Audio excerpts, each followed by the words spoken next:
Hey everyone, I'm Megan O'Leary here in New York City, and I am joined by the heavyweight champ, who's also the light heavyweight champion of the world, Daniel Cormier. You're fighting this week, and I feel like if we would have talked about this 6 weeks ago, and I would have said, oh, you're gonna be fighting Derrick Lewis in the main event at Madison Square Garden, you probably would have said, no, I'm not. No chance. I'd have said no chance. I mean, I was just hanging out. You know, I was literally just hanging out with my family, working, and just kind of enjoying life, you know, as after what I did in July. But when the opportunity was presented, I thought, man, this is a big chance to defend the heavyweight title and also fight at Madison Square Garden. You know, and any combat sports athlete knows that if you get to fight at the Garden, especially headline the Garden, it's a big deal.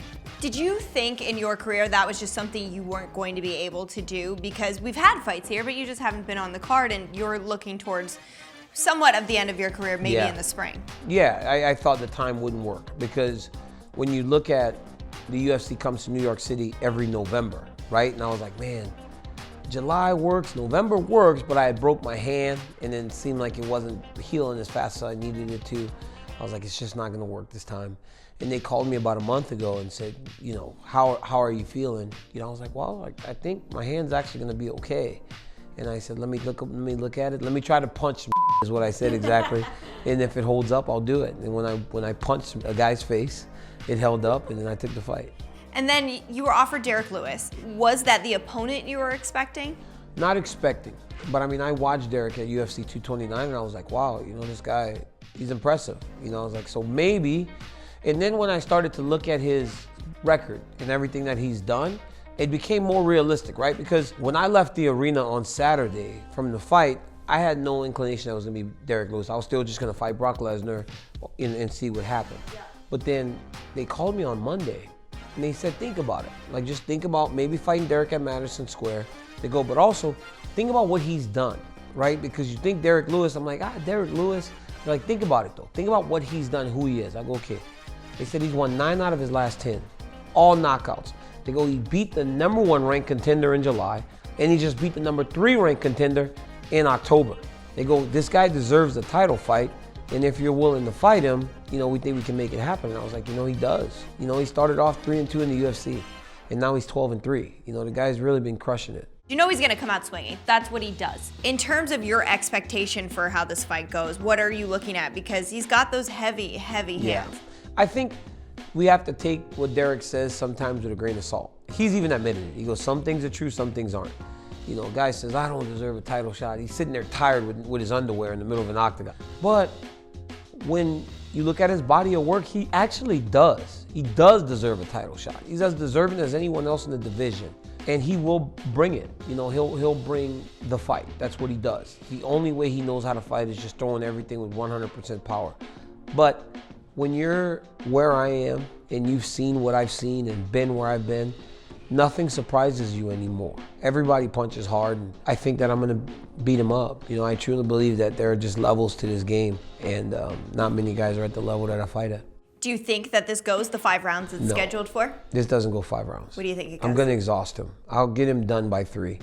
I think he's done by 3, but you never know. This is a heavyweight fight. Anything can happen, but man, smart money is I get this dude done by 3. All right, and you know, Stipe Miocic, he's been pretty vocal about wanting this fight back and saying, this should be me. Yeah, and I mean, rightfully so. You know, he's the longest reigning champ of all time, and it was very surprising that when he started to chirp, so many people supported his cause.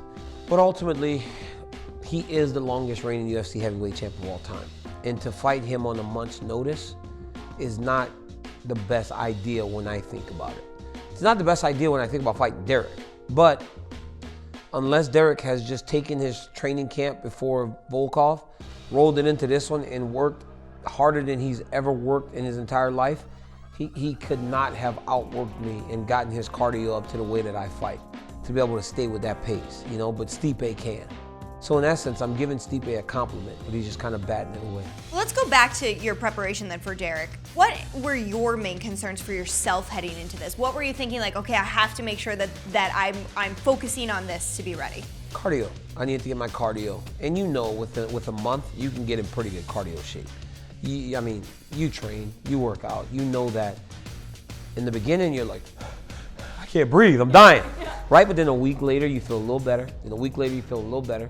And then by the third week, you're like, okay, I'm ready to start rolling, right? So it was really focusing on cardio because I know how to fight. I know how to fight. You know, as long as I'm in shape and prepared, my timing is on, I can fight anybody in the world. So I just need to really get my cardio up, and that's been the focus. So what happens here? You fight Derrick Lewis. You still hold the light heavyweight belt. I know there's that fight with Brock Lesnar that everybody's been looking forward to. What's the path? The beauty in my situation is that I have 2 belts, you know, and I have options.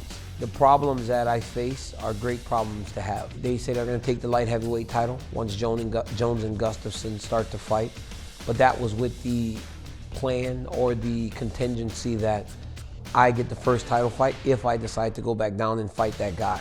The only thing missing is the actual belt, you know, and everything else stays the same.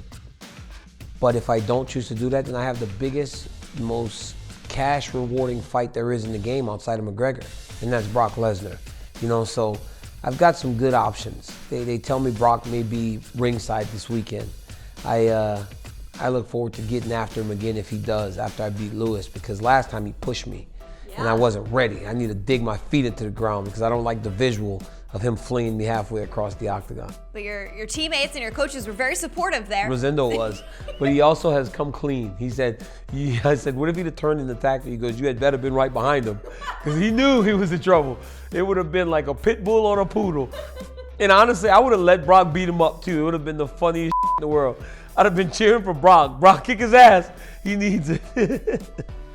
Oh my Could you God. imagine? It'd be like the Hulk grabbing Loki.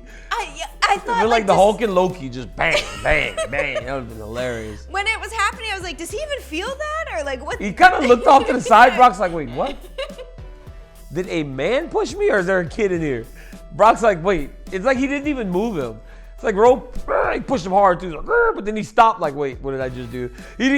Ro had no idea what was next. You know, he just kind of pushed him and was like, wait, what did I just do?